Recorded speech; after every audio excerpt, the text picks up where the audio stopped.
you can still deliver value before they spend any money with you. This is why things like lead magnets exist, or like freebies and giveaways and free trainings. This is why content is a really awesome vehicle for delivering, like we call it, like nurture. They get to experience who you are as a business provider. You can teach them something. This is like a great thing. I think a lot of more businesses should just be teaching their prospects exactly what they do. Even if you do it for folks, it's a scarcity mindset that says, I don't want to share my secrets, if you will. Like, I don't want to teach anybody how I'm doing it. The reality is your best fit customers just want to see, wow, that's cool, they know how to do it, but I don't want to do this anyways, right? And so, ironically, a lot of folks in the if you're a service provider space, some of the best nurture you can do is just show people exactly how you do what you do, and your best fit customers are going to say, like, that's great, can I hire you, right? And I like, you see this on this is really popular now, and like in social media forums, right? If I'm a craftsman, or I'm someone who sells custom made knives, if my videos like how I'm making the knife, that's great.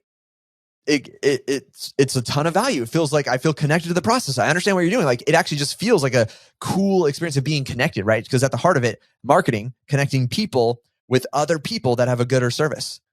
That process of connection is communication. And how do you communicate? With the senses that you have. It's your words, that's your visuals, that's the sounds. And so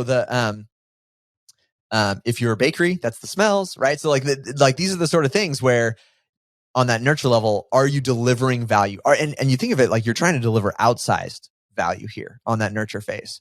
It's funny because on this step of awareness, I'll leave you guys with, I think I said maybe like one last little like practical tip and hack, if you will, of why your business isn't growing. So there's 3 big blind spots that most businesses fall into. One, people are looking for you and they can't find you. So most folks are in a category of a business where it's like, it's kind of obvious what you do, but there are folks that are looking for you and they just don't even see you, right? And so and you could pick out the area. Like, say you're you're a electrician. If you're not on Nextdoor and you're an electrician, there are people looking for you and they're not finding you. Like, there are folks hacking the system and they're not even licensed electricians. They're just saying like, hey, anyone need electrical work? And they're getting business off of Nextdoor just because they're there. There are people looking for you, they just can't find you. The second reason why you're not growing is people find you and you're just ugly.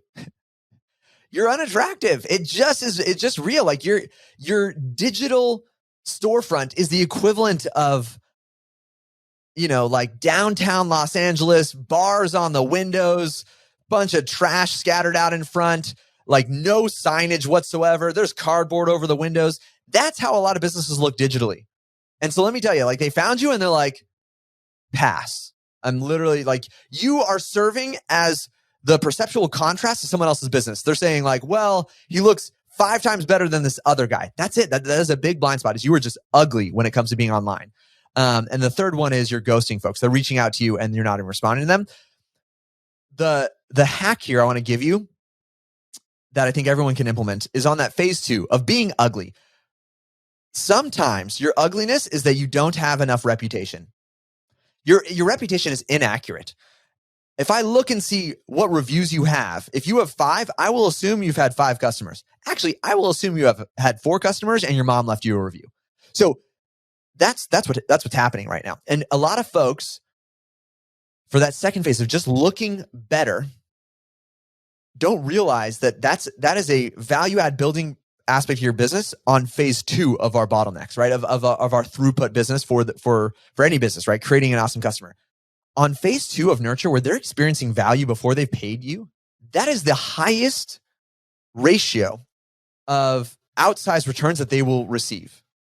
Likely. It's just the reality, right? If I paid you, like, this is why you go and you say like, man, how much value have I experienced from like people who just publish a ton of stuff on YouTube? Incredible amounts of value. And some of them have like a course I could buy. I buy that course and I'm never gonna beat the infinite returns on $0 spent. They've spent $0. So how much value have you received in relationship to the money you spent? Infinite more. And so a classical model of well, I'll save this, but there's a model we've seen, this flywheel model. I'll get into it on probably a later show there. You do not have to wait for someone to become a customer for them to become a promoter. And this is one of those things where we do this well, is we, in the nurture phase, when they're experiencing value, we convert them into a promoter early, which actually helps with our lead generation. And it helps with the nurture process. I say part of the nurture process of delivering value is giving them security and knowing that you're good. People actually prefer that. And it's a frustrating buying decision or buying process if you're out there looking for someone and everyone looks horrible. It would actually be a value add if someone was clearly the winner. I love this. Amazon, you go search something, what do they say? Amazon preferred. Because they know. I just want to know, just tell me who the best is. Yep. Like that makes my life easier. And so for us in our businesses, that's a common blind spot, is you are not actively making it easier for people to identify you as the best provider. And it doesn't matter what's going on around you in the economy. It's the people who are good at doing this, the fundamentals. They focus on the one thing that's going to move the needle. They find ways to connect better and deliver value to their prospects. Those are the ones that are consolidating the marketplace, even in a categorical pullback.